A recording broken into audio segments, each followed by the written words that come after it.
The same company that's behind everything great in America? Halliburton. They're behind all your favorite things. They control everything. All hail Halliburton. Don't cross them, or they'll turn you into a bird. Do you even hear yourself right now? Wait, you're a bird? We're all gonna be birds! Don't you get it? Don't you see what Halliburton is doing? Welcome, ladies and gentlemen, to another very special edition of Nick's Nonfiction. You're here with your host, comic Nick Muniz. We are debriefing Chris Hedges, one of the best journalists of our generation. His book, bestseller, America, The Farewell Tour. This is a very special edition. Your host is in his wheelhouse on these American decay, libertarian dissection of the totalitarian corporatist state. I am throwing the big ideas around. This is when the big brain comes out, ladies and gentlemen. We are talking about the end of the empire today, as all empires end. Rome, Egypt, Atlantis, the Druids. Why would America be any different? Endless wars. We've been at war for almost 40 years straight. This is the $2 trillion bailout that just happened. That is the biggest stimulus package to any economy the world has ever seen. We are the biggest mass of obese people the history of the earth has ever seen. We have islands for pedophilia, offing journalists left and right, isolating whistleblowers, mass surveillance, sadism. This is our country, people. There are some darker parts that get swept under the rug, but Chris takes us through 7 of our deadly sins as a nation. And all of these 7 things, from racial infighting, gambling, and ultimately freedom, you see start to decay at the end of an empire. Chris Hedges, a Pulitzer Prize winner, he is an independent, and this is the best way to look at America. He's taken down Anderson Cooper, taking it in the pooper. And of course that means the other side is getting theirs too. Tucker Carlson, that's your ringer right now. It might be a hard pill to swallow, but it has been for every patriot, more of a nationalist. You'll learn today that patriotism isn't blindly following some bureaucracy that has a different head this week from the next week. Patriotism is standing for independence and freedom. And we are going to go back to our grassroots today, to the first sentence of the Declaration of Independence. Inalienable rights, all men, the pursuit of happiness. This is what being a patriot in America was founded on. So remember, if your identity on Earth is very closely tied to a political party, remember, people, we are 99.9% alike. The state has found these wedge issues to create the infighting. It's Chris Hedges, the Lord of the Wedges. He's going to let you know what your triggers are if you are unaware. Let's get into the author about this clown. Hedges was born in 1956. That makes him, 64? He was born in Vermont, but he went to Colgate College, spent a good amount of time in New Jersey, was talking about places that I grew up around. We're going to have plenty of stories to wove into today. He was, as I said, a Pulitzer Prize winner. Some of his top-selling books, Hedges, are War, A Force That Gives Us Meaning, written in 2002. 2009 was Empire of Illusion, The End of Literacy and the Triumph of Spectacle. 2010, Death of the Liberal Class.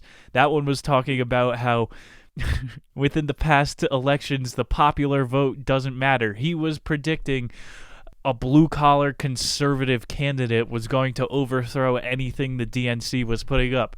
He predicted Donald Trump, where the media was telling you, remember those Gallup polls? I was still in college. I believed it head over heels. Oh, there's no chance he could win. Hillary is estimated to win. None of those numbers mean anything, people. In 2012, he wrote Days of Destruction, Days of Revolt. And then in 2018, this book is from. This is eye-level shelf if you're going to Barnes & Noble. America, The Farewell Tour. Literally couldn't have come out at a better time. It seems like a singularity of some sort that I was reading this as we go on lockdown towards the end of the world. It's going to add to our discussion today as well. As for Chris, he went to school, Colgate, and he was studying to be a Presbyterian minister. So he was learning to read analytically. When you go for one of those like clergy positions, you're learning religion in school, they make you read the Bible, the Torah, the Quran. You have to learn how to decipher sub-stories from ancient relics. Like, these are super riddles that you're deciphering at school. So he's a very analytical guy. He dabbled with the devil in freelancing, as a conservative wouldn't like you to, but he's snagging paychecks left and right with all of those books. I knew a kid once that I worked with him, and he was one of the most interesting people I had ever met. He lived in Vietnam for like 8 years, and he studied ministry in school. His parents wanted him to be a priest, and as soon as he graduated, he was like, honestly, I think the Torah was kind of a little bit more on the right path. And so he went to Southeast Asia and India and was like studying Buddhism. He's like, this really opened my mind to all the possibilities. It didn't narrow me down to farm more people through the church. So it's very interesting that how those types of educations polarize people and create very good writers. Hedges is littered with awards. He has Amnesty International Global Award for Human Rights and Journalism. He's always trying to write, the small man doesn't have a voice. Hedges makes his voice for the disenfranchised. He taught at Columbia University, New York University, University of Toronto, and then Princeton University, so a little more Jersey action. Talk about decay. Princeton is in Trenton, the capital city of New Jersey. New Jersey used to have booming blue-collar manufacturing towns. All of that got sent overseas, and now New Jersey is Chris Christie, the governor, one of the most corrupt places on the East Coast. But it's good microcosm of the United States, good place to grow up. It shows you the money laundering, the facade of social services that the state is. Proud to be in New Jersey, and just this past 2020, they had a massive protest against mandatory vaccinations. So there are some patriots over in New Jersey saying, let me read the fucking research, okay? You're not going to start sticking my baby with 50 needles. Let's take a step back, state. This is not your role. And having the foresight to protect yourself like that is what a patriot needs. It's what Hedges writes about, and it's going to be the theme of our show today. So let's get into it. 7 chapters, starting with decay, addiction, sadism, hate, gambling, and it's going to circle us back to freedom. And is there a way to save us on our doomed path as a country? We'll see. Chapter 1, Decay. Not sure what bowling has to do with decay, but we're underway. He started with the Republic quote that we kind of referenced. As hard as it may be for a state so framed to be shaken yet, since all that comes into being must decay, even a fabric like this will not endure forever, but will suffer dissolution. So it is ignorant to think that anything lasts. Like, starting out on a real positive note, I know, but like even when you create a game in the backyard with your friends, you can never repeat it. It's never the same as good as the first time. Everything suffers from dissolution and decay. I said before, Atlantis, Egypt, Rome, recent one we saw within most of our lifetimes, the USSR, the second biggest military power, crumbled to nothing. People living in squalor there, having to flee to Ukraine, and then you see them going colonial again within 10 years. So in this fast food global culture that we live in, even the empires grow and fold fast as well. Look at the videos I make for the show. We have to do GIFs, 7-second videos to keep people's attention. Books do not keep people's attention like they used to in the 1800s. People don't read anymore. His big case for Chapter 1 that Hedges kept referring to was Scranton, Pennsylvania. Ever drive through that ghost town? You're not missing much. He was talking about the Lace Company, which really held together Scranton for a while. A town next to Scranton was the second most lucrative town in America at a time. So these suburbs really just follow around wherever the most money is. And the rich people move. You got to know when to follow the rich people. That's when you get into gentrification and redlining. And all that adds to decay. That Scranton Lace Company, they used to employ 1,200 families. So thousands upon thousands of people were dependent on this, and the entire town as well. Scranton, now a ghost town, it's just like all these USSR Siberian mining ghost towns. If you look up, I don't remember the name of it, just look up giant Russian hole in Earth. It's visible from Google Earth. It looks like the Earth's butthole, and you keep zooming in, and there's a town on the outside of this giant Earth. It was just a USSR project. They were like, yeah, just support a town out there and have these people dig down into the mantle every single day. State stopped funding it, and now you got families out of work, people just throwing themselves over the edge of the hole. That's exactly what we did with our manufacturing as a nation. Got a little too expensive with the unionization. Upton Sinclair wrote The Jungle, and then, unions were like, wait, we can make more money for running people's company when they just boss us around. People started to organize, unionize, and so we outsourced our work. That's exactly what they did in Siberia, exactly what they did in Scranton, Pennsylvania. The Scranton factory, their heyday was around 1891, and that's when we were ramping up for World War I. So they were making bomb parachutes, mosquito netting, tablecloths, canvas. So we still use a lot of those things. And in 2014, Hedges, having written about or read about the history of Scranton, he went to interview the mayor there, and he said back in 2012, there was a 5-man city council at the bank that would no longer lend the city money. So they couldn't keep the lights on. They couldn't keep toilet paper in the supermarkets. The banks own America, man. We just gave most of the trillions of dollars we just printed back to the banks who failed. Where in the Constitution does it say you're allowed to bail out private industry with taxpayer money? That is not part of our republic, what we built as a nation upon freedom. It is total corruption, and that's what these banks were doing. They're supposed to forward the money, give loans to small businesses, but the banks are just keeping the money and offshoring it. And so the mayor, he tried to use the power of the government to secure some military contracts for Scranton, and said that they were negotiating everything, even the military contracts. So like Halliburton, they were like, we'll put a manufacturing plant in Scranton, and they negotiated down to the parking meters. Halliburton was like, you guys, we're going to put an agent down on the streets of Scranton, and we're going to collect your parking meter fees. So all of that is up for grabs in the scope of governmental negotiation. They don't let you know that, but some of the funds, some of our tax dollars are allowed to be used for bribes. That's how Scranton was able to survive through the world wars. You see, Denver has our boom out here right now. Down in Colorado Springs is the biggest 3D printer in the world, and we're using it to print drones. They're printing all kinds of DARPA technology. Scary shit. That is booming down there in Colorado Springs. It's also the biggest fast food capital in the world per capita. That's like pretty sad, but that's one of the signs of a successful town, successful city in America.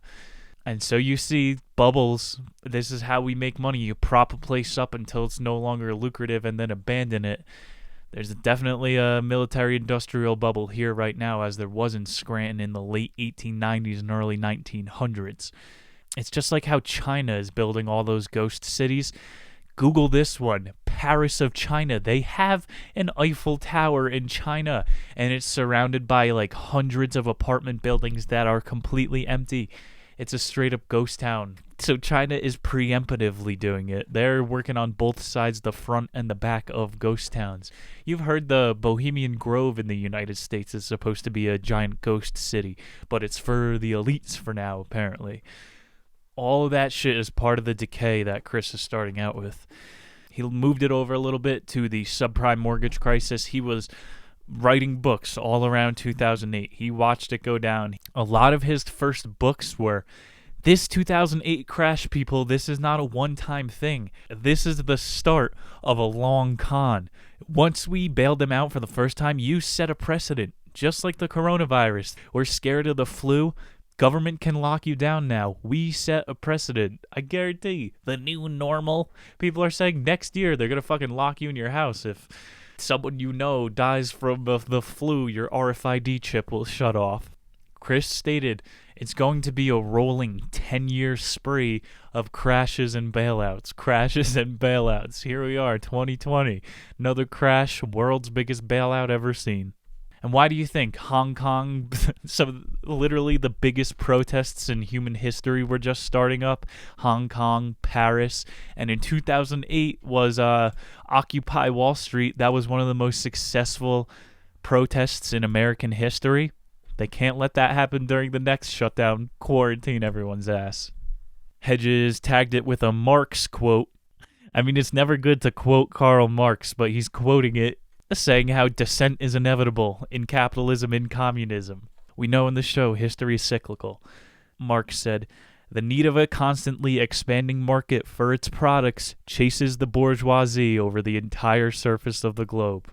So Scranton wasn't lucrative enough for the global elite. They are chasing a more willing, more anally gaped bourgeoisie to take advantage of, and that's the poor, starving children of China. So once it gets worse enough here, we're in enough of a disparity depression and we're burning money to stay warm, then they'll start bringing manufacturing over here because we'll work for pennies on the dollar. So Chris, having been paying attention through the entire cycle of the past bailout and then crash, he cited in 2015, the big banks literally admitted that they were guilty for chasing the American economy elsewhere. 2015 New York Times article. It was summarizing an 8-year investigation. It took them 8 years to fess up. Citigroup, JP Morgan Chase, the Barclays, and Goldman pled guilty on May 22nd of 2015 to conspiring to rig the value of world currencies. I guess put one on the board for conspiracy theorists. That's the difference between conspiracy theorists and goldfish out there. Conspiracy theorists keep track. We keep score. We remember when the government lies to us. In 2015, they were found guilty for conspiring to rig the value of world currencies. Once you start reading, I'm reading Confessions of an Economic Hitman. This is literally the accounts of an American spy vetted by the NSA working for a U.S. shell corporation. He breaks down how John Perkins in that book, how we went off the gold standard. We went off the petro standard. America, there is nothing backing our standard. We are the first country in history who has the ability to print money. It's like the Roman Empire couldn't just make fake gold coins and say, look, all of our, the Samoan Islands, all of our investments in the Middle East are worth this much because we printed this much money. They weren't able to create those types of bubbles. We just press a button, money printer machine, and we can inflate the value of countries. It's America's superpower, and it is built out of decay and corruption. So John Perkins is exposing those much higher levels of the racket. But on these lower levels, if you're even just paying attention to local court cases, to federal court cases in 2015, you would know JP Morgan, Barclays, Citigroup, Goldman are all rigging world currencies. They are all working together to sell you a fake IPO and make sure you have to take out a second mortgage on your house. It is straight up evil.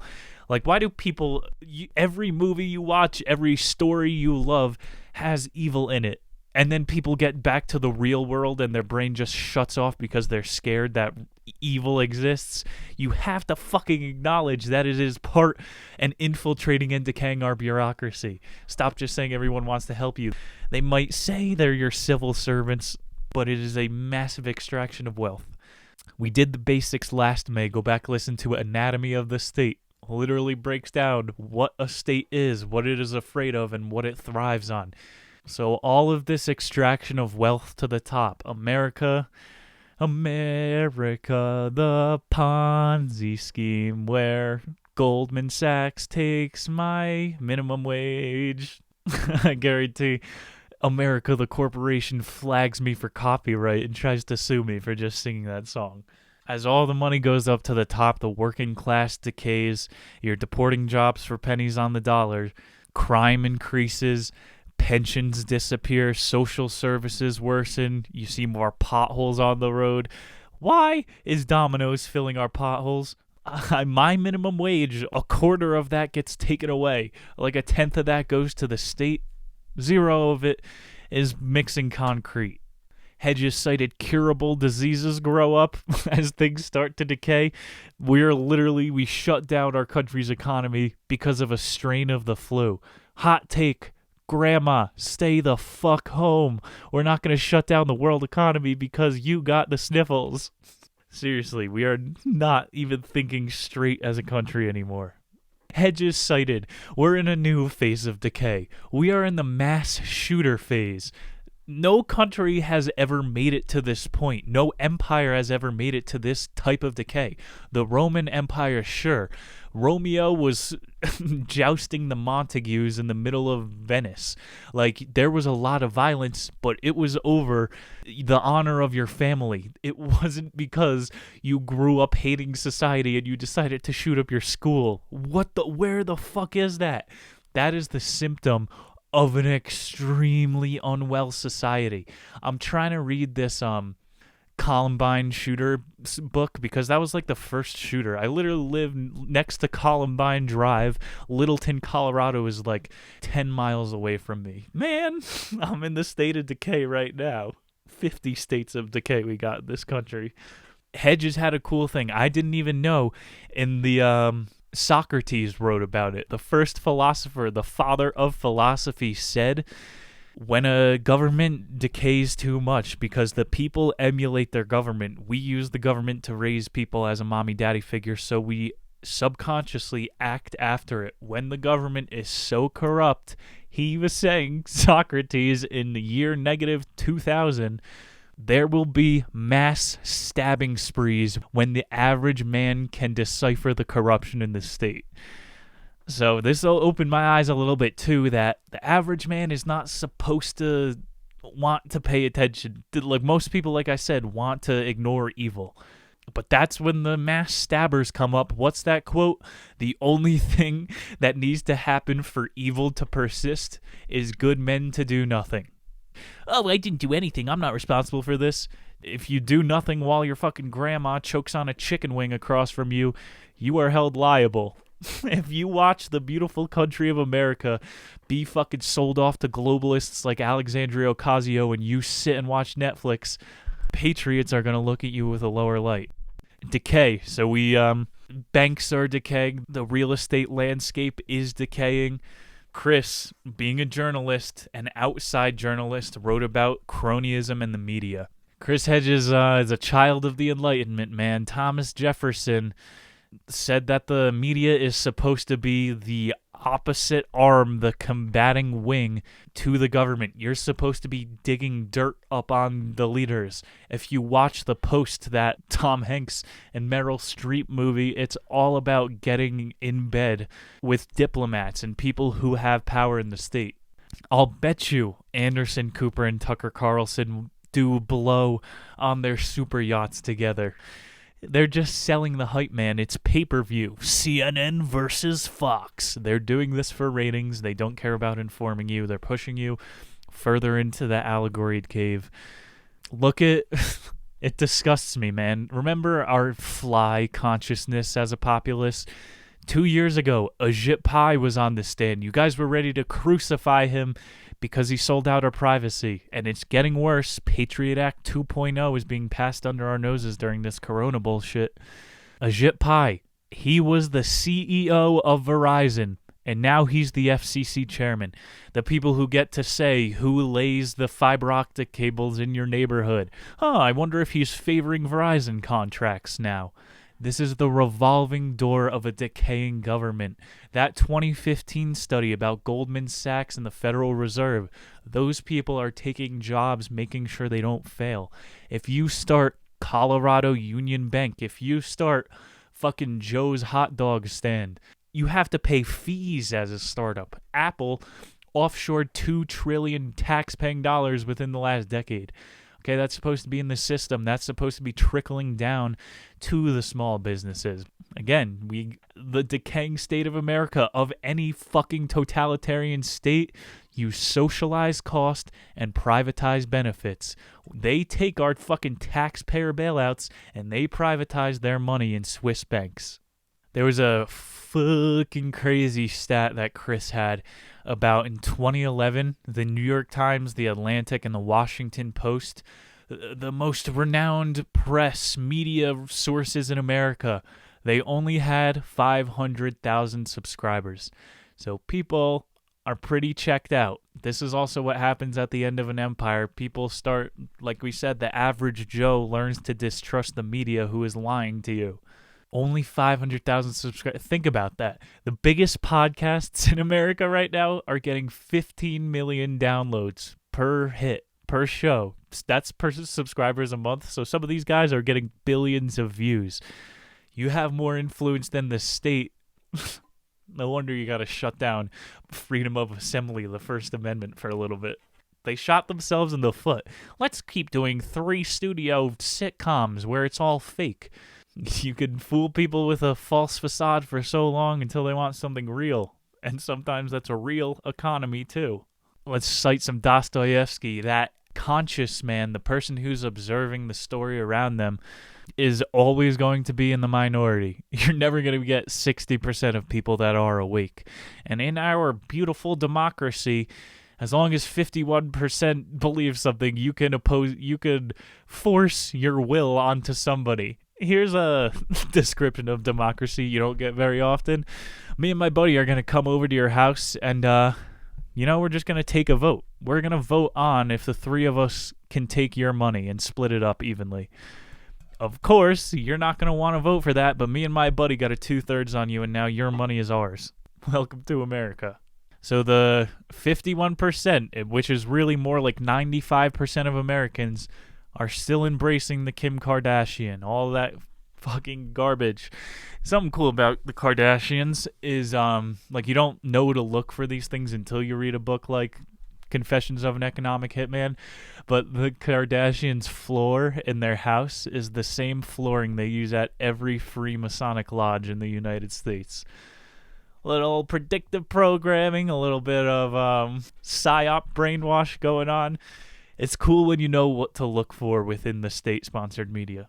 Hedges thinks that since the Watergate scandal, Americans that are awake don't trust the media. So, even before that, the Walter Cronkite generation, academics trusted the media. But people who are fucking above the age of 25 know that there's nothing to gain in transgender bathroom virtue signaling.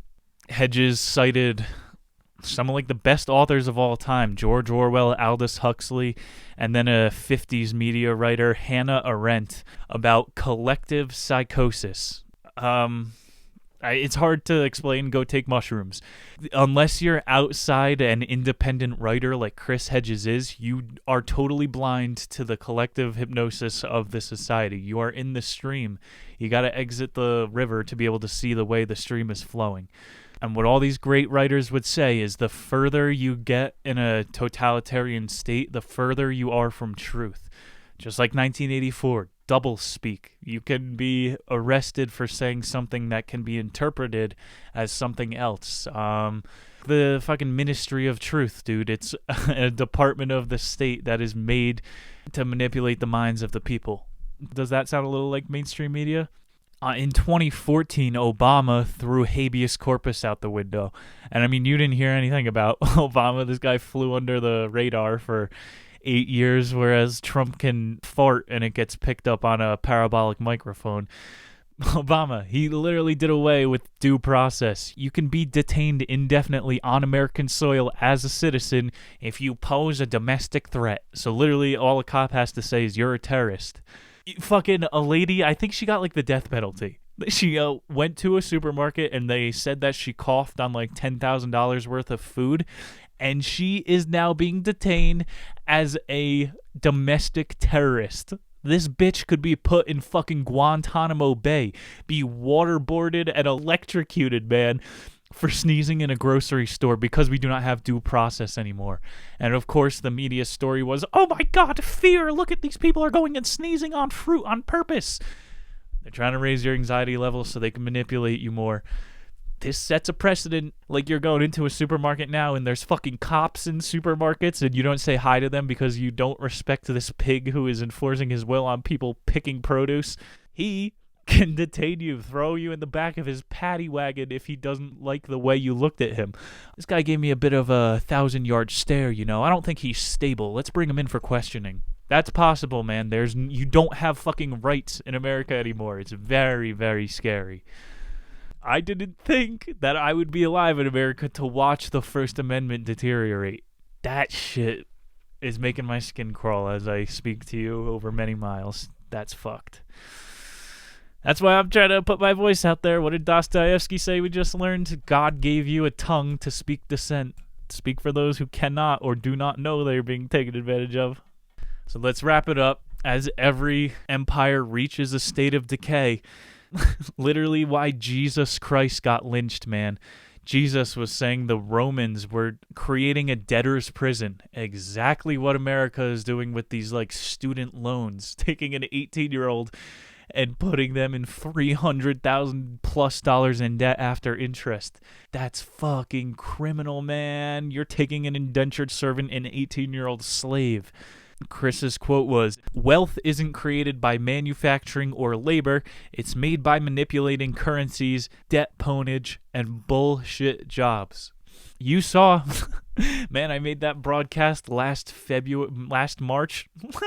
Literally 12 months in advance, I called 1/3 of American workers being out of work. Our unemployment rate, how can you even believe that, is 30% right now. We are at Great Depression levels. That whole book, Bullshit Jobs, was about how many fucking jobs are really expendable. Like, literally, we're still living, we're still eating, and 1/3 of people now aren't doing their fucking pencil-pushing jobs. That's what an empire looks like, a bunch of people doing fucking nonsense work. Debt ponage. I can't believe he used that word. Ponage? I thought only 14-year-olds on video game streaming sites said that. Jesus Christ was making sure the Jerusalem, the people of Israel, weren't getting debt-pwned by the Romans. If this was a giant PC interactive multiplayer game that we were all interfaced in, people get pwned by debt. That'll be the end of your game. Just like the fall of the Roman Empire, we're out here putting chefs on pedestals, watching WWE. How much does that look like the Colosseum? But it shows how much stupider we are now. Green Ridge, that was the name of the town outside of Scranton. It was the second richest township in America, and all the banking families left, and so then all the middle to high class families left, and you got a decaying Rust Belt city like Cincinnati. And people in Denver are always like, if you're not a native, get out of Colorado, man. We don't need you here. Do you want to be a decaying Rust Belt city, or do you want to try to give yourself a chance at a future? Obviously, look at Scranton. Look at the way we treat our imperialized nations. This is no longer a direct democracy. We talked about popular votes there. The USA is no doubt in a state of decay from the way it started. Chapter 2, we're talking about heroin and a little bit of addiction. We have a quote from David Foster Wallace. It's about how heroin, it starts as a cure for a lot of people, but then becomes the root of your pain. He described heroin as a lightless hole. Instead of a heart, heroin is described as a warm blanket. You can't get sober, drunk, high, or straight. You're just tarred out. Scary stories of heroin, I'm sure you've heard. It's supposed to be like the most blissful state you could find. Your house could be burning down and you could just be chilling on your couch. Whoa, is it a little warm in here? The first part of his quote was a little bit heavier. It's how most American opiate addictions start. You are prescribed heroin or fentanyl and opiate as a cure for the pain, but then you get addicted and it becomes the root of your pain. Hedges started with some AA stories. He would go and just sit in on meetings all around the country. What he saw overwhelmingly was people with gray lives. And so he did a little research. Guess how many Americans are in AA, Alcoholics Anonymous? 1.5 million recovering addicts in the United States of America. And you know that probably means twice that number of people should probably be in the program. Fucking think about, though, probably 3 million drunks and recovering drunks in the United States. That's bigger than the Army. And some of those are, I bet most of those make up the United States Armed Forces too. But it shows alcohol abuse is an epidemic on its own. And just as it was in the Roman Empire, mead was some of the cheapest. It was cheaper than water because water was dysenterious. People were living off of alcohol. Look at alcohol sales post-coronavirus. Entertainment and alcohol, weed too in Colorado, go up exponentially at these end times. In these AA meetings, Chris met some alcoholics who were then using heroin to get clean, because when you try to detox from alcohol, the hangovers will get you for like a month. You ever see the Ray Charles movie when he's like going through the shakes, cold sweats from withdrawal? Jesus, that's got to be hell on earth. And so people use heroin to get through that and then get hooked on the heroin. When I was living up in Boston, I did that for like 6 months, graduated school early. They have on Commonwealth Avenue, at the end of it is like the public hospital, and they call it Methadone Mile. Any time of day, there's a mile-long line of people waiting to get their methadone shots to try to get off of opiates, just to get their little score a hit for the day. Huge epidemic. And that and the alcohol one, they just feed back into each other. Chris found through the AA circles that hooking was also on the rise. In 2012 on Tonnelle Ave in New Jersey, in Jersey City, Chris, I don't know how he found this out. It must have been a really bad day at work. The hookers on Tonnelle Ave were offering $100 for some puss, $50 for a blowy, $25 for a handy. Pretty good rates. Shows you the disparity and what people will do to feed their addictions. The most common complaint that Hedges heard in hooking and in AA was that people think the system is set up for me to fail. It's definitely, I wouldn't say that. That's a victim mentality. You got to be a little bit more cocksure than that in life. But the system definitely isn't set up for you to succeed. Like you got to circumvent the system to make it to new levels. Yes, the system is made to milk tax money off you. We are on a giant tax farm. I hate to break it to you guys. Go read Animal Farm. It shows the rate of decay will exponentially get higher when the populace's mentality is, I am meant to fail here.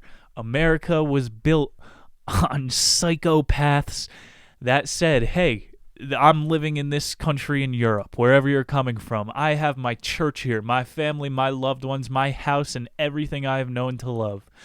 I'm going to leave that and go to some new world that doesn't even have a map yet. America is built on risk-taking people. So you've heard, strong men create good times create weak men create hard times. We're at that point in the cycle where the strong men came over saying, I'm going to make it work in this new land no matter what. And now we're born with iPhones and iPads and sugary drinks 24/7, and that's the pacifier.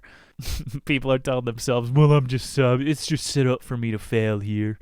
Even in very rich towns, Hedges was seeing this.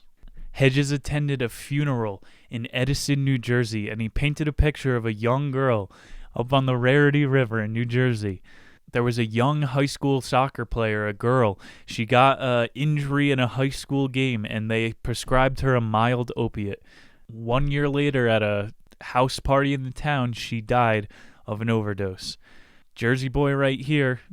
I mean, my town was more full of, we had a lot of Mexicans and Indians, so our gas stations were getting robbed left and right, but for every armed assault case that we had, the really rich town, one town over, Madison, when I was in high school, a kid there overdosed on opioids, and we're like, whoa, that must be some good shit. Dude, a kid that I wrote like our high school talent show with, he overdosed on opiates too. It makes it into every fucking town in America. Think about if the news reported on that as much as they did on ISIS. I mean, how many people did ISIS get this year? I literally think I've read one report about 2 U.S. soldiers getting maimed. And then we lit up all of Tehran, like a million other cities the day after. If the media reported on the amount of kids that overdose, we would be fighting it like the war on terror. Even worse, when you're on these drugs, Hedges found out that doctors recommend that people drink an extra 2 liters of water a day. That's like double what you're supposed to drink, because your brain needs an extra 4 ounces of water to keep afloat when you're on these drugs. So most people don't. I mean, I took opiates after I had to get my shoulder surgery. It feels like you're in a time hole, man. That was one of the worst drugs. I'm definitely not going to get addicted to those ones. The depressants are not for me. It maybe says something about my character. It feels like fucking time is slipping away, which is, I could see why a lot of people would want to just switch over their reality to that. Like, you see these, the homeless people who look like just shriveled up raisins. That's their brain. Like, they show those pictures of a raisin and they're like, these are your lungs on cigarettes. That is literally your brain on heroin. Addiction is fucking huge in America. Everybody's heard stories about a kid in their town who was like an EMT. Here in Denver, every single night is like a parade. You got ambulances going down 14th Street, up Colfax, back and forth, go by parks, and there's just fucking overdosed people sprawled out. Talk to an EMT, they will tell you, homeless people, addicts, call the cops saying, my friend just overdosed from heroin at this address. And then they overdose themselves on heroin just because they want to see the other side. They want to chase that dragon all the way back to the cave. And then you get administered Narcan when the EMTs show up. They bring you back to life. Just like we're at this new mass shooter phase of decay in America, we have reached a new fucking level of human addiction where people are taking it to the other side. It's never been possible. The Mayans, who were drinking ayahuasca tea and praising gods left and right, they were never able to trip so hard that they died. Our addiction is at a new level of decayed awesomeness. Chapter 3, Hedges was getting a little bit into work and what is closely tied to work, mental health, hand in hand. I don't know if you guys heard, but the suicide rate is up in the most flourishing country in the history of history. More riches than anyone, more people offing themselves than anyone. I was just talking about before the transgender thing is being pushed down our throat, even though it's really a non-issue. If you look into the statistics, the post-operation suicide rate from male to female transition is 50%. If I told you I'll operate on your arm and you might feel better, but there's a 50% chance you kill yourself, I think I'm going to take the limp arm for the rest of my life. So it might be, like they called it, gender dysphoria. It might be a mental illness more than anything because you are unable to weigh the odds. But we know work, what did they, bonum ardum, a difficult good. It's a necessary struggle of life. And so sometimes you confuse the human condition. Everybody feeling sad if you look into things enough. The human condition, you might be conflating that with your sexuality. Everybody has a coworker who is not straight, and that is the only fact you know about them. If I went around and talked about my kinks, I mean, I would be like a rapist as a white male or whatever. If you prance around and talk about your sexuality all day, that's your identity. Here, let's class it up a little bit. We got a Durkheim quote on suicide. There's a collective mood that inclines nations to sadness, for individuals are too involved in the life of society for it to be sick out of their being affected. Its suffering inevitably becomes theirs. Like I always bring up, the people are a reflection of the state. So when you got a corrupt state that's selling off left and right, you got people who are treating their body like a corrupt temple about to decay. Gets up all into the trickle-down economics argument, which doesn't exist. We know Apple and even Amazon was caught offshoring tax subsidies. So there is no such thing as trickle-down. That's a dumb argument to make with an economist. Look at some of the New York Forum debates. Great place to educate yourself. Internet, the Library of Alexandria. We should be past these, not just conservative, but left-wing ideas too. Some of them are literally ancient. Hedges went undercover again. He was in Rockford, Illinois, in 2015, and he went to a town that had shut themselves down for an entire day. This was before it was federally normal to shut down an economy for whatever reason. A single man in Rockford, Illinois, iced himself. And he was like a little league coach, a real big founder of the community. He had a horticulture degree, and he always said he wanted to be a botanist, but his wife knew he gave that up for the family and much more up for the town.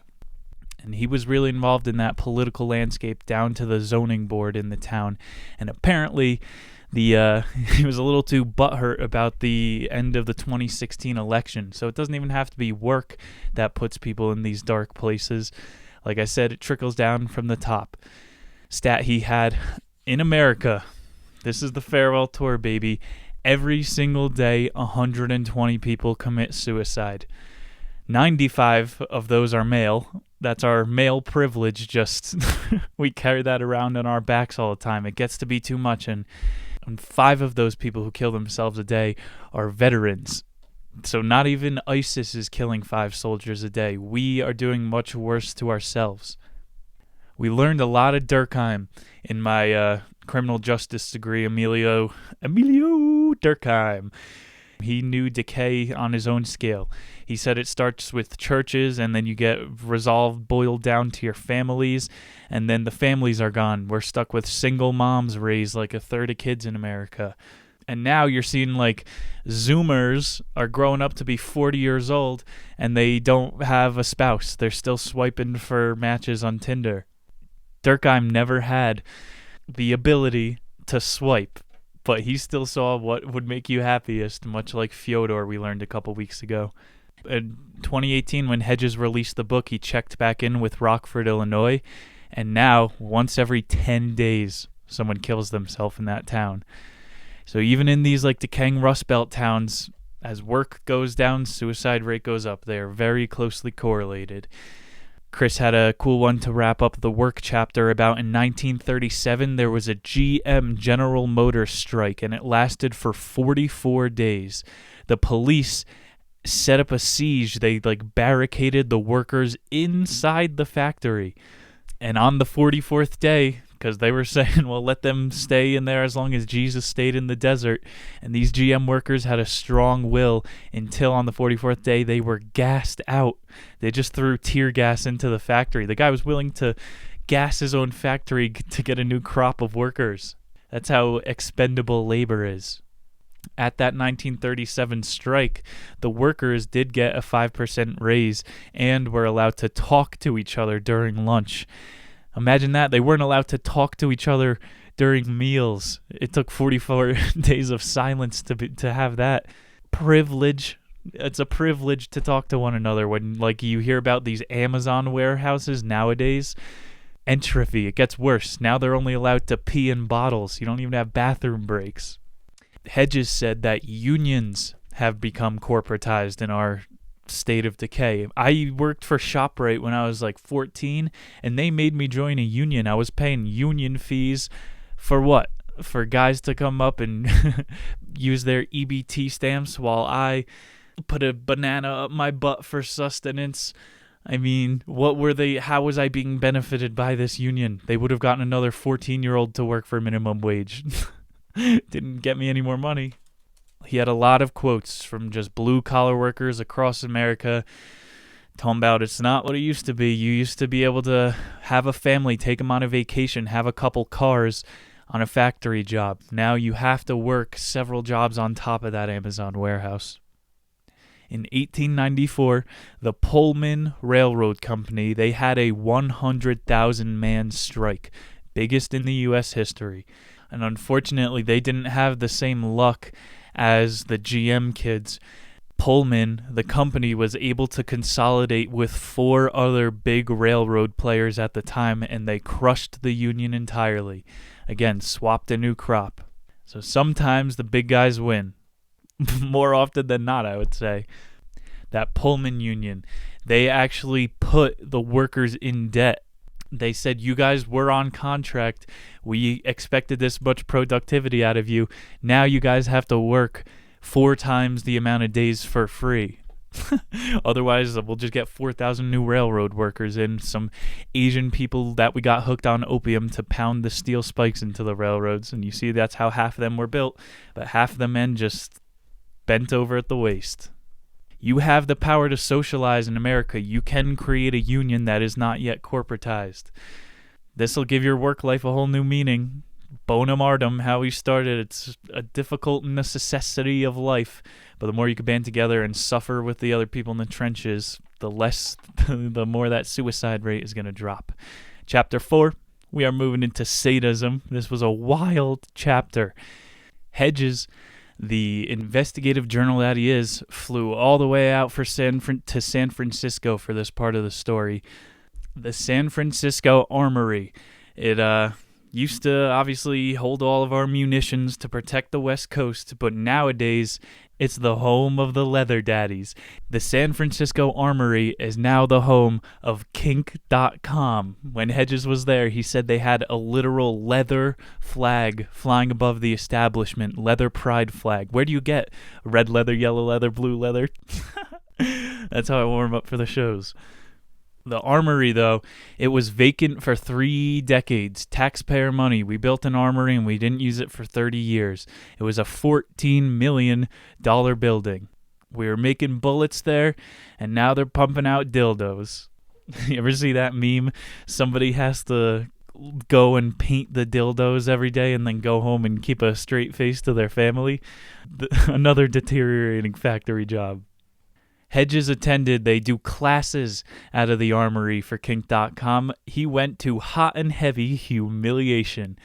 Higher attendance than church in 2020. They started out the class, these are gurus of demoralization.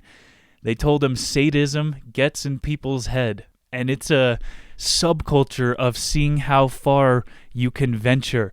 Like, they're in the armory, the National Guard used to lift in the basement there. They go down in the basement with their aforementioned dildos and see who could dig the deepest. How far do you really want to go? That's the same in the gym as it is in the BDSM bedroom. Hedges, he divulged into how, like, fighter pilots have communities where they're all swapping wives and shit. The guys who are on the battlefield, they need that adrenaline rush. Why a lot of them redeploy. He quoted the hot and heavy class. Everything they do is called play, referring to the kinksters.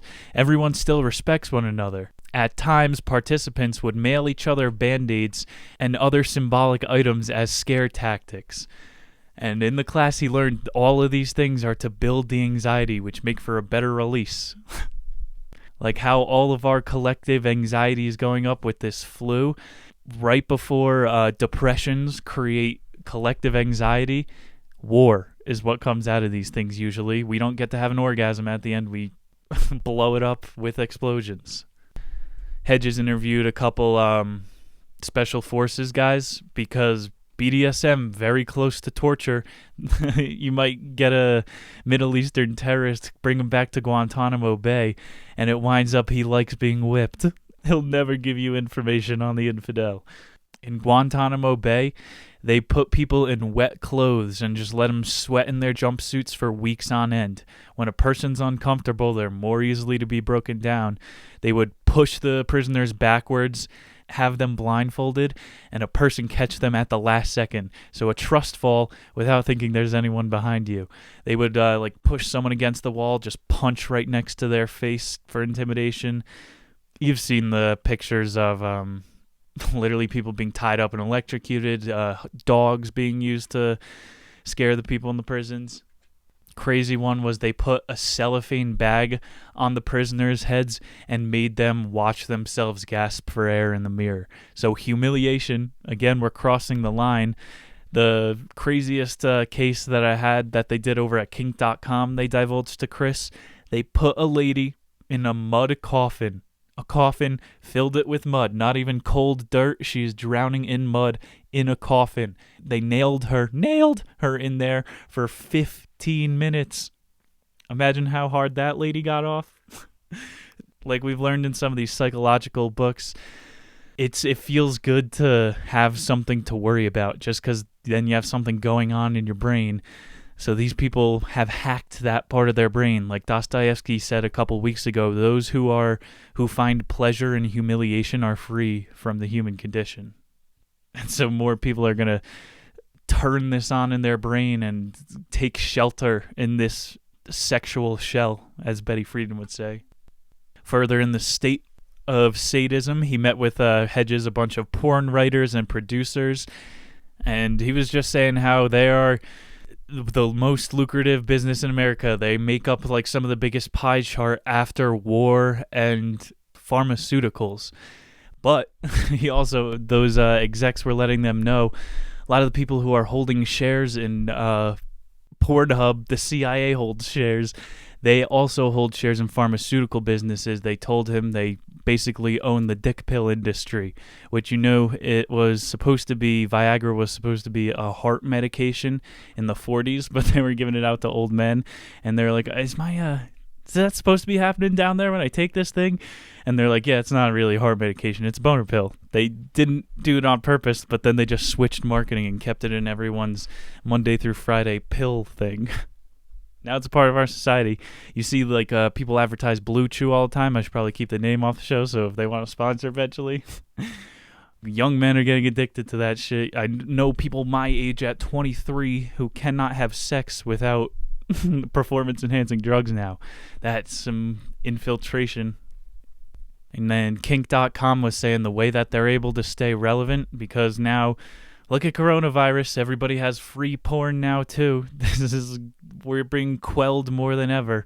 The way kink.com was able to stay relevant with all these free sites out there now is just getting more taboo. So they had the fuck her and flush her swirlies for sluts. They were doing like crazy headlines, just totally demoralizing shit to draw traffic to their website. And it's just going to get more gross and gross. You can go on like Live Leak and see people blow their heads off and shit. How would, like, people are giving their 8-year-olds iPhones? You realize they're 10 clicks away from having PTSD for life. We have sadism in all of our pockets. And then Chris shifted his focus to sex workers, the ladies walking the streets. I guess you consider porn stars sex workers too, but he also cited in those conversations a lot of those girls said that the male actors were the most helpful because they're going through it too. They're not the industry just trying to exploit human sexuality for money. Again, these young girls were raised in single-parent households, most of them that were walking the streets, Tunnel Ave in Jersey City where he was. And abuse at a young age is closely tied to BDSM communities. So unless you want to Clockwork Orange people out of it, it's something you got to try to fix from the start. The oldest profession. If prostitution was legal, we really wouldn't be having these problems. Like, if in China, if you sell drugs, they give you the death penalty. Imagine if they had prostitution there, you wouldn't have to work in a factory for $1. The femininity of having, real control of your body, deciding to do with it what you want, gets manipulated into the mass hypnosis, into the mainstream. As Rome fell, prostitution was made illegal. That's how it goes down. The more we get more sexually fucked up, the more frustrated we are as a society. Like everybody's seen the Pornhub menus, and the number one trending thing is always like steps, incest. What the fuck is going on, America? Let's get chapter 5. This one is about hate. It's going to be our quickest one because every empire has known to do it. Sow racial division, get some infighting going. People are more easily manipulative then. A good quote he started: "The ideal subject for a totalitarianist state is not a gung-ho communist or nationalist Nazi. It's those who cannot decipher what is fact from fiction." It's like our current 1984 media that we have just flooded with disinformation, so nobody knows what truth to trust. It's better to have people that don't know what's going on, people that are checked out, than to have people that are nationalist and gung-ho. Counterintuitive. Hedges focused on the Dylan Roof shooting. That was the South Carolina parish one in 2015. Kid fired 77 shots from a .45 caliber handgun, so it's not a big scary assault rifle with a bump stock that needs to be banned. This was a 6-shooter handgun, and he was able to fire 77 shots before your police showed up. Maybe like in Texas, if some other good guy had a gun, we wouldn't have saw dozens of people die. But it was a poor white kid, dropped out of 9th grade. I'm pretty sure that's illegal. He was said to be raised on hatred. The kid's suicide note, Dylan Roof, before he shot the parish up, said, "I'd rather live imprisoned knowing I took action for my race than sit idle." So, covered on the show, racism comes out of a place of ignorance. If this kid had just been introduced to someone of another race, the stupidity would have evaporated from his brain. Now, he's a 21-year-old waiting execution on the death row in Illinois. Covered it a little before. We are in the mass shooter phase of decay, and now it is race-charged. There's hatred more than just based on... Dude, classism is worse than racism nowadays. Like, we're at a new level.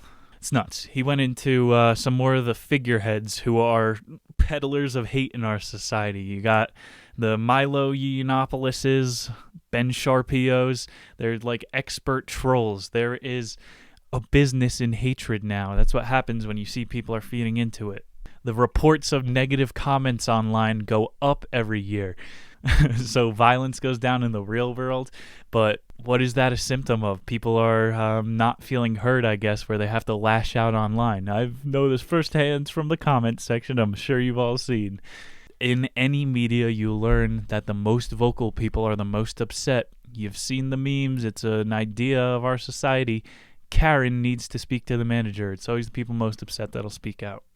And with that, Milo Yiannopoulos, because he has some content on there where he just makes people laugh. He fucks around with comedians. He's not there for hatred. He's a troll. He likes to laugh out of it. And a lot of people don't understand the work of a troll, and it's like a practical joke. So most people are like, "Oh, how could you put a whoopee cushion under them? They didn't want to make it look like they farted." But then half people get the joke. So the Milo guys and the Ben Sharpios have seen firsthand that money is being wired into troll farms, into negative accounts, like spams, negative spam. You've heard of Russian troll farms. When we read Bullshit Jobs a year ago, people get hired through third-party shell corporations to do troll type of activity online. So there's a growing industry of hatred. He cited just growing dumbass religions like Scientology. They'll run you off of the globe if you bad talk Scientology. I hope we don't have any listening to the program. Cthulhu isn't real. I just ruined the 50th level. If your fucking religion has levels like a video game and there's no pipeline to go to the end like Super Mario, you're being fooled. What did Buddha say? Be skeptical of those peddling enlightenment. He talked about jihadism. We got a quote here. Got to pull this one out because I didn't want to commit these to memory. Any religion this is a quote from the Quran. Maim and crucify the infidels if they criticize Islam. Any religion other than Islam is not acceptable. Terrorize and behead those who believe in scriptures other than the Quran. Quran 860. Muslims must muster all weapons to terrorize the infidels. Do we get it? Imagine the Bible said that. Oh, white man, defend your book right here. It says you need to kill everybody. It's only if you're wearing a hijab and you have immunity in the media that your book of holiness is saying kill all others. Hatred is protected in our media, whereas white Christians are demonized. And then ended the chapter, Hedges here, with just more about our media. I could talk your ear off about it forever. They turn up the hate when they need to, when we need a new war, when we need a Gulf War I, a 9/11, and hatred. Remember, Muslims were getting beat up in the streets of New York because we turned the hate meter up because we wanted a war. And then again, we invade Iraq again in 2003. More hatred. Hedges ended with a good point. There is so much hate in America that we cannot be distinguished from our own enemies. Remember the Civil War? There were brothers living in the same household, one who supported the crown. Oi, bruv, how do you know I was supporting the crown? And there was a freedom fighter in the household who believed in self-actualization. We are at that point in America where your sister could be a social justice warrior and you have that .45 Magnum under your bed for when the 2% of the psychos we need to watch out for breaks into the house. We know that the landscape of the psychos, of the conformists and the nonconformists, it's really 2% of people that do not have sympathy and will steal and rob and pillage. Hatred will be used as a tool by any smart, capable empire ruler. Chapter 6, we're having a little bit of fun at the end. Gambling. He kicked this one off with a Trump quote, baby. Let me get into character. This is Donald Trump on the golf course. Donald Trump on the golf course. I played golf with my friend, and then I started playing with the hustlers, and I learned a lot. I learned about golf. I learned about gambling. I learned about everything. Trump, this guy is a crime boss, and he made it to the presidency. He's saying you don't learn from playing with the weekenders, the amateurs. When he started playing with the hustlers, he learned about more than just golf. It's hustlers that make it to the top. Mr. Trump, he has his Trump National Golf Course right on the Hudson River looking over New York. He also has multiple casinos in Atlantic City. One at a time was the biggest in the world. Hedges interviewed some people at Gamblers Anonymous. So we were talking about addiction before. We didn't even consider Gambling Anonymous.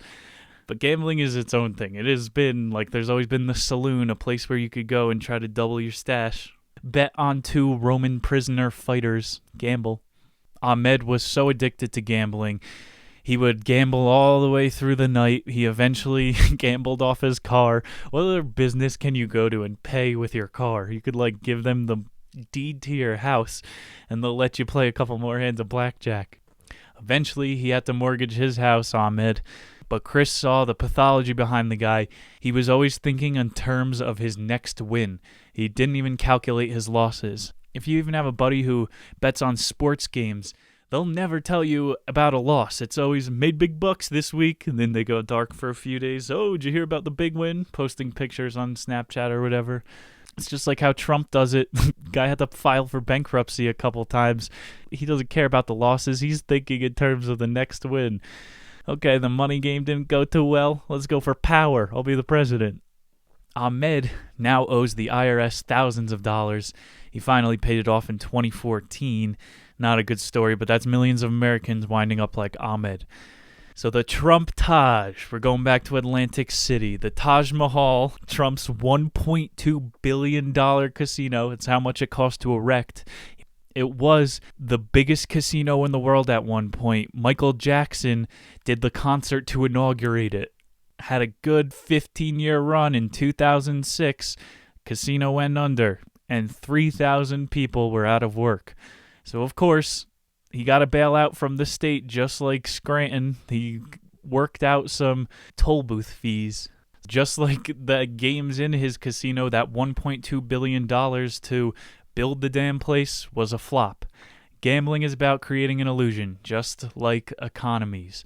Even slot machines are fake, how they pretend to slow down before they get to their spot. The computer chip has already decided it does like a double speed flip to the real bar that it's going to give you instead of the cherries. People who play the slots know it's impossible to know the odds of a particular machine, so it's a crap game.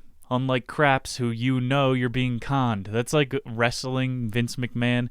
They have a term for the people you're supposed to be able to sell a fake to. That's your mark. And then there's people who don't really mind they're being conned. They like the game.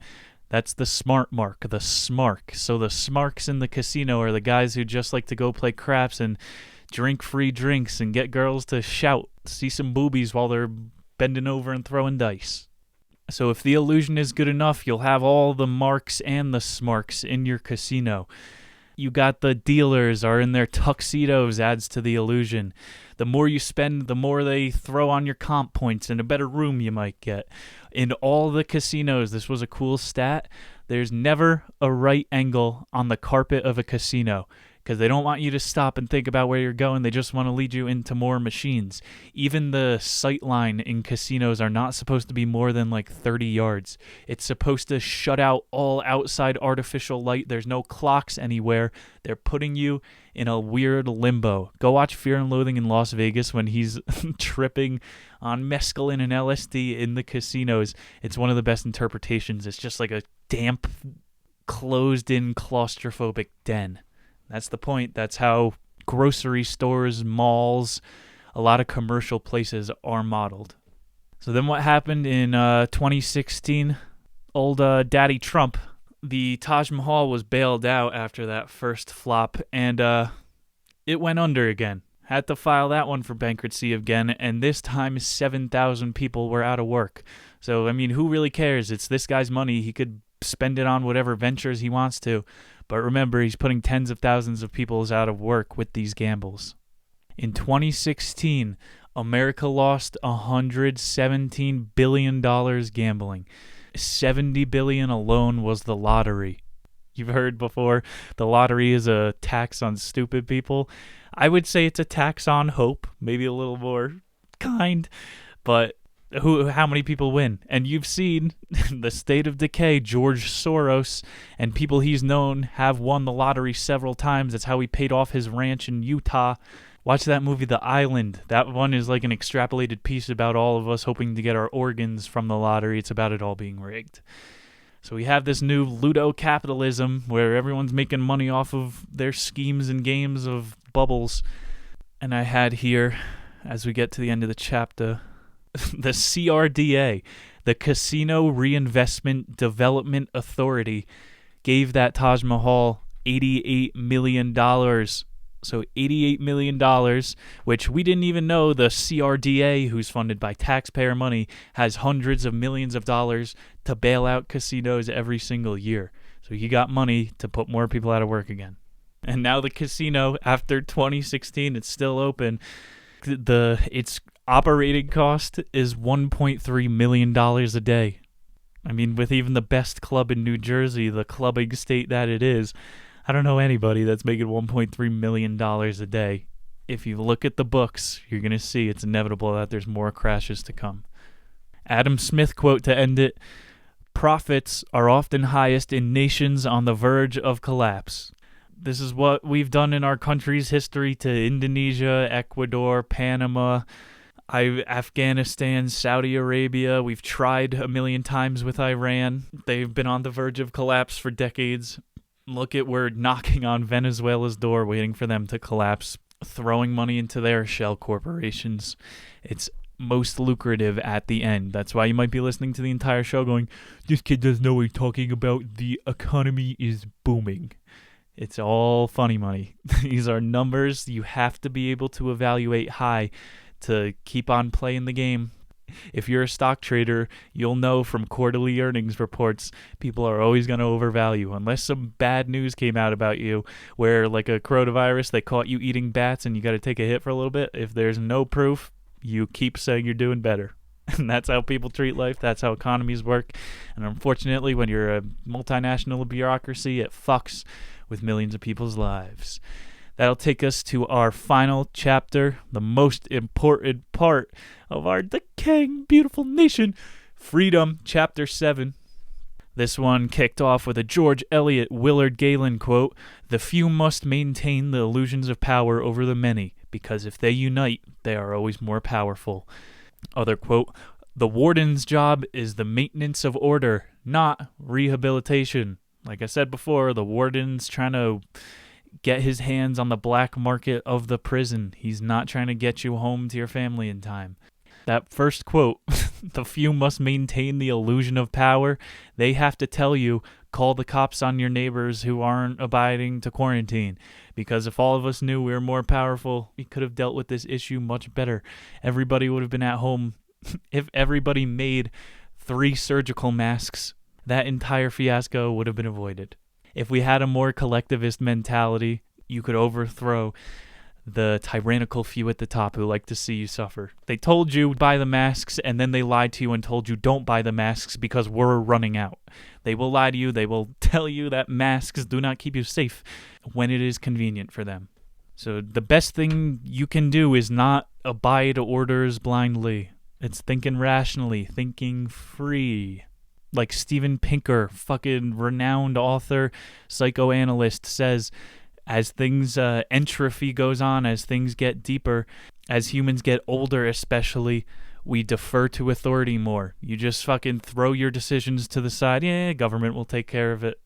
When you take it back, when you take the freedom back, if all of us took our own personal freedoms, we would become self-actualized and unionize, and we'd be more powerful than the few. Hedges went on this 10-page rant praising some Swarthmore professor about comparing Italy and Germany's rise to fascism and us right now. And all it takes is for good men to do nothing, for evil to come up. Why are grown-ass men 400 pounds? What happens if tanks roll into your street? How would you help form a militia? We are the Wally people. Like from earlier, it's better to have the fat, dumbed-down populace than to have the rah-rah populace. Why, if the stock market is at such a booming all-time high, homelessness is also at an all-time high? It doesn't add up. There's a reverse in society when you see people go to prison to get off the streets. Homeless people are basically immune to arrest. When I was working on 16th Street, they have security that would watch the hobos throw things at windows, take their penis out, heckle pedestrians and visitors of Denver, Colorado. Cops do not want to arrest homeless people. They don't even want their smelliness in the back of their patrol car. I'm going to start dressing up as a homeless person whenever I need to steal an old lady's purse. In private prisons, some bombshell stats here at the end. In 2016, private prisons earned $1.7 billion, and they took $300 million as profit. Reinvested a lot, but that's a lot of prison warders on a pretty healthy salary, probably living on ranches down with estates in Texas. Through subcontractors, private prisons in America will pay the inmates $1.50 for 8 hours day of work. Not even an hour, for a day's worth of work. That's the wages they're making in China, $1 a day. And these prisoners, private prisoners, if you didn't know this, are responsible for making the United States military uniforms. When I did ROTC, I had a uniform and it says it on the tag. Prisoners make the helmets for the armed forces. They make tents, ammunition. They do contract work for, you ready for this shit? Motorola, Microsoft. They make the McDonald's uniforms. Quaker Oats, Johnson & Johnson, Fruit of the Loom, Victoria's Secrets, Starbucks merchandise, Nintendo. They use our slave prisoner factories for manufacturing, and we use their child labor work camps for assembly. That's the corruption. That's the real racket. That's the behind the scenes. I grew up in Chris Christie's state, where New Jersey, Johnson & Johnson, the headquarters is. So there's the corruption there. That doesn't surprise me even a little bit. Chris Christie, he would, remember when he closed the interstate leading into the George Washington Bridge? Ambulances couldn't get over. People were late to work. A lot of industry had to halt, and it's because some guy was trying to get greased up to get more of the toll booth money for Union or whatever town it was that owned the bridge. Christie would shut down public beaches in Seaside so that him and his family could lounge. Well, probably not sleaze side. He was up in Cape May. So you see, you hear about private prisons all the time. It's the reason it's so important that we keep throwing people in jail for pot. Think about that, man. People are getting high as fuck out on the streets in California, and there's a guy in Texas with a life sentence for selling a gram. This is how we keep the economy going on a level. People don't want to be working in these factories for $1 on the day. But recidivism is still over 60%. That shows you how bad society is that you wouldn't want to return. Not a lot of freedom there in the prison industrial complex. In 2015, a little decay, lack of freedom to come. Obama in 2015 passed the 1033 program, which transfers all old military technology to police units. So this is why you see police now have grenade launchers, riot shields, giant MRAPs, double the size of a Hummer that'll have a 50 cal driving down your street soon. Microwave radiation weaponry, you've heard about the voice of God. They have military technology that's now just, it goes out of standard issue every year because the military budget is billions of dollars. The cops are armed to the teeth now. I bet if you put the Bothswazian military, probably even the Russian military, against the United States SWAT or even police force at this point, we'd take it home. Hedges speculated in 2018, if we keep going down this path of arming the state, if it gets big enough, the world governments will collaborate and we will all be subjects to the World Banking Organization, who he thinks has their protection ran by NATO. This guy is more ingrained in the mainstream media community, so I would trust him. Like I said, we are selling out our country to the globalists. This is how you turn over countries for profit. You'll understand more when we get into things like the economic hitman, but these are quick hits for now. When you see something passed by Obama like Program 1033 or suspending habeas corpus, it shows the motive. So let's move it along to our final excerpt. Hedges, quoting the theologian Paul Ilyich, resistance is about battling the forces of darkness, whether individually via impulse control or bureaucratically with greed. Resistance is about overcoming estrangement and not settling. Resistance is about dignity and sacrifice. Resistance is about courage.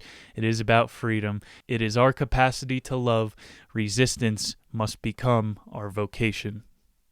This is one of the credos of the French, whereas our in God we trust, one nation under God. We have a little bit more of a brainwashed motto in our heads, but in France, raison d'être. They have a populace with balls. They are saying the reason for the government is to serve the people. You are not subservient to your government.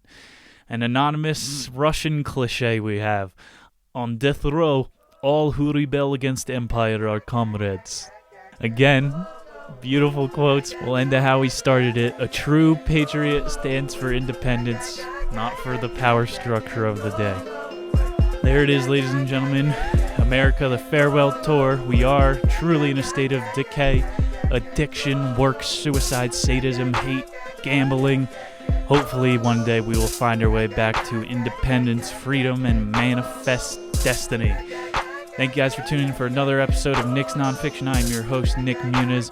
In just 2 weeks from today, we had planned our first ever convincing customer support. I do feel a little bit guilty heckling service workers of essential business right now during pandemic, so no promises in the air. We got our first mystery episode is going to be on deck, but we made it through the heart of the quarantine. Hopefully we're fading back to normal life. I hope you guys learned something, a bunch of take-homes from Chris Hedges. Suggest the author, suggest a re-listen if you need. We can all band together with the knowledge from this book. Looking forward to taking this show forward into the summer. I'll see you all in a couple weeks. This is your host, Nick Muniz. Later.